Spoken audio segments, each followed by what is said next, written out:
Salut tout le monde et bienvenue dans cette nouvelle review comics sur Forever Evil numéro 5 sur 7, magazine de 112 pages qui comprend le numéro 5 de Forever Evil, un Villain Mons ainsi que les 3 mini-séries, donc Argus, Rogues Rebellion et Arkham War. Voilà pour le sommaire. Au niveau de la revue, donc, je commence par le premier numéro, donc l'event Forever Evil, donc le numéro 5 de Geoff Johns et David Finch comme d'habitude. Bah écoutez, franchement un excellent numéro, hein, voilà, jusque là c'était vraiment très bon, le numéro 4 était vraiment très bon, bah là c'est pareil, on a droit à vraiment un numéro très très bon de la part de Geoff Johns et David Finch.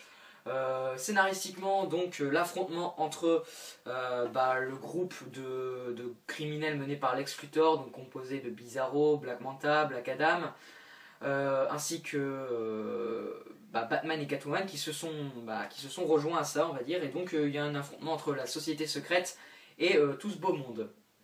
Voilà, ainsi que l'arrivée, donc comme le mois dernier, hein, donc avec la dernière page, la fameuse dernière page que j'avais beaucoup aimée, l'arrivée de Sinestro, personnage que j'adore, donc dans l'event et qui va affronter le Power Ring. Voilà, donc qui nous donne lieu à une page magnifique, comme vous pouvez le voir, de David Finch. Franchement, excellent numéro, je vous dis, qui va être pas mal axé action, je dis pas le contraire, hein, les 3/4 du numéro ça va vraiment être de la grosse baston, mais c'est de la baston qui fait bien plaisir, voilà. En plus de ça, David Finch nous fait un boulot vraiment très très bon. J'ai vraiment pas repéré de page où c'était pas bon, quoi. Là où sur quelques numéros en général, il y a 2-3 pages où franchement il n'est pas très très bon. Là, franchement, du début à la fin, c'est vraiment bon de sa part. Donc là-dessus, c'est bien régulier et ça c'est cool. Voilà, comme je vous dis, il y a de vraiment très belles pages, hein, comme vous avez pu le voir. Hein, celle-là, franchement, je l'adore avec Sinestro et Power Ring. Ouais, franchement, excellent. La fin du numéro annonce que du bon. Franchement, voilà, on a vraiment. L'event là monte vraiment en puissance, clairement. Et vivement le numéro 6, quoi, clairement. Là-dessus, j'ai rien d'autre à dire. Vivement le numéro 6, je suis hyper impatient. Pour l'instant, moi j'adore l'event. Je suis très très satisfait de ce que nous fait Geoff Johns et David Finch. Et voilà, il n'y a pas à dire, j'aime beaucoup pour l'instant. Il va y avoir vraiment un événement plutôt que je m'y attendais pas à ce que ça se passe quand même. Puis voilà, franchement excellent, et donc voilà, je vois pas trop ce que je peux dire de plus. Un scénario très bon, bon personnage, etc. Lex Luthor, personnage que j'aime beaucoup, hein, surtout écrit par Geoff Johns pour l'instant. Puis voilà, je trouve qu'il y a vraiment un bon groupe qui est en train de se former avec tous ces méchants, et en plus de ça, en fait ce groupe, c'est vrai quand j'y fais attention, c'est tous des méchants que j'aime beaucoup personnellement, que ce soit Black Manta, Black Adam, Sinestro, Lex Luthor, tout ça c'est des méchants que j'adore, donc voilà. Moi je suis vraiment hyper content de cet event et je suis très très satisfait de ce numéro 5, hein, comme je l'ai déjà dit, mais voilà. Vivement la suite, et voilà. Donc la note que je mettrai, c'est un très très bon 4,5 sur 5, excellent numéro de la part de Geoff Johns et David Finch. Ensuite on passe à Justice League of America numéro 7.3, scénario de Tom DeFalco et dessin de Chad Hardin. C'est moyen, clairement, franchement c'est moyen. Donc Villain qui va se concentrer sur, j'ai oublié son nom tellement, hein, ça m'avait pas du tout marqué, Ombre Fine, méchant que je connais pas du tout, qui m'intéresse pas du tout. Donc voilà, déjà je partais plutôt pas du tout emballé. En plus de ça, franchement c'est pas terrible, quoi. Numéro qui va se concentrer sur ce personnage, etc. On apprend un peu plus sur elle, voilà, c'est les différentes missions qu'elle va accomplir, etc. J'en ai un peu marre, clairement, de ces numéros Villain Mons. Ça commence à me saouler. Je pense qu'en fait, en plus de ça, on a eu vraiment les meilleurs qui ont été publiés. Voilà, ça me lasse beaucoup en fait. Il y a ce sentiment de lassitude qui, en plus du numéro moyen, s'ajoute à cela. Donc tout ça nous fait que j'ai vraiment pas du tout, pas du tout, peut-être pas, mais j'ai vraiment pas trop apprécié cette lecture.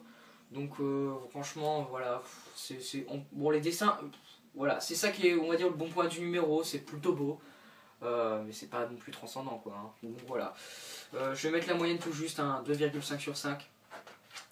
C'est un numéro que vite lu, vite oublié, clairement.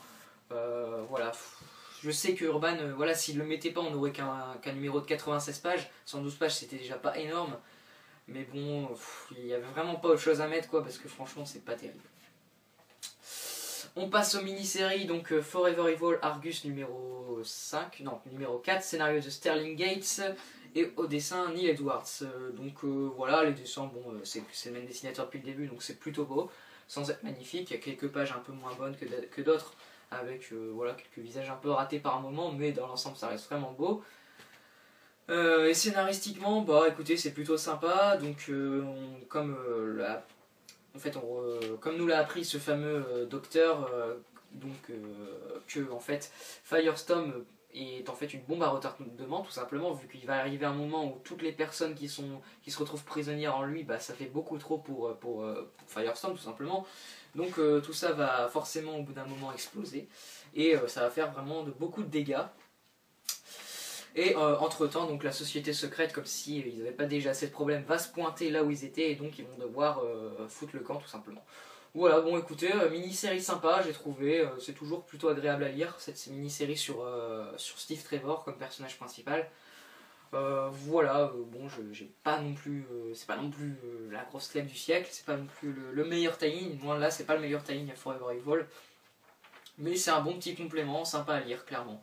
Donc je mettrai un 3,5 sur 5 pour ce numéro de Forever Evil Argus.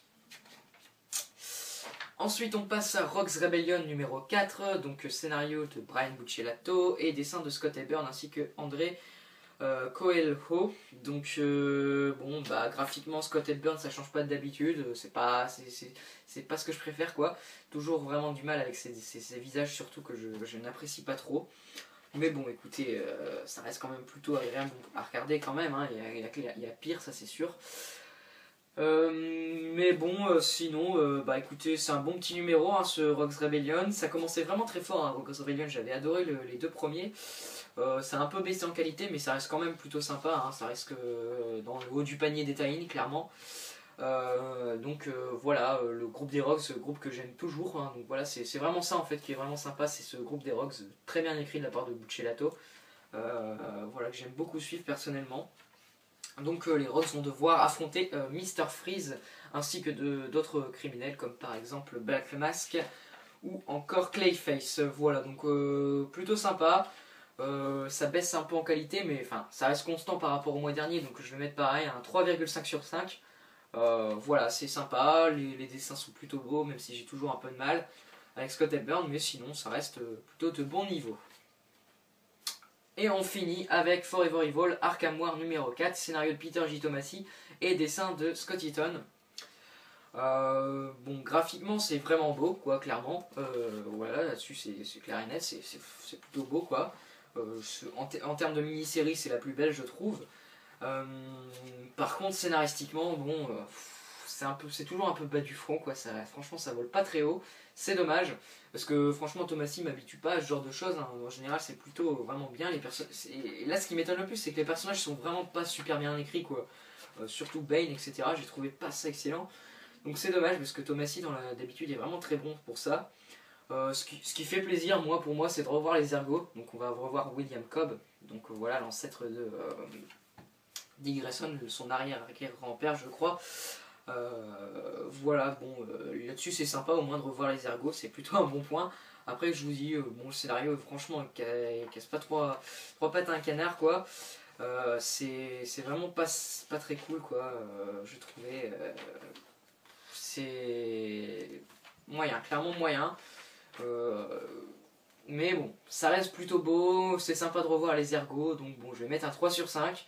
Puis ça reste, au moins c'est assez lisible, quoi, clairement. Donc voilà, bah écoutez, je vais mettre un 3 sur 5, je sais pas si j'ai déjà dit en fait, donc voilà, je le redis au cas où je l'ai pas dit, donc je mettrai un 3 sur 5 pour ce numéro de Arkham War. On verra bien ce que ça donnera la suite le mois prochain, quoi. Voilà, bah écoutez, clairement, hein, le meilleur numéro, hein, sur le magazine c'est Forever Evil, donc l'event, hein, en lui-même, encore heureux, encore une fois, hein, comme je le dis souvent, mais voilà, encore heureux que ce soit ça le meilleur. Pour l'instant ça déçoit pas là de là, pour moi clairement, là ça monte clairement en puissance l'event Forever Evil. Je suis très impatient d'avoir le numéro 6 parce que là, franchement, le cliffhanger est excellent. Après le reste, bon, bah on a le Filémon, franchement j'ai vraiment pas trop aimé, et après les 3 mini-séries, bon voilà, le niveau habituel, c'est sympa, mais sans plus, quoi. Donc voilà pour ce magazine, hein, à prendre, hein, parce qu'il y a Forever Evil, donc l'event. Après pour le reste c'est clair que c'est dispensable, mais bon voilà, comme on a le magazine, autant tout lire, quoi. Voilà, donc moi je vous dis à la prochaine pour soit un chat comics et info ou une revue comics, je ne sais pas encore vraiment. Je pense qu'il y aura un chat comics et info parce que ça fait longtemps que j'en ai pas fait. Après je suis pas sûr non plus. Mais si c'est pas un achat Comics Info, cela dit, vu que je crois que j'aurai qu'un achat, ça sera le tome 2 de Gotham Central. Donc voilà, ça sera soit un achat Comics Info, soit la revue du tome 2 de Gotham Central. En tout cas, d'ici là, prenez soin de vous et moi je vous dis à la prochaine. Et puis voilà, à plus tout le monde!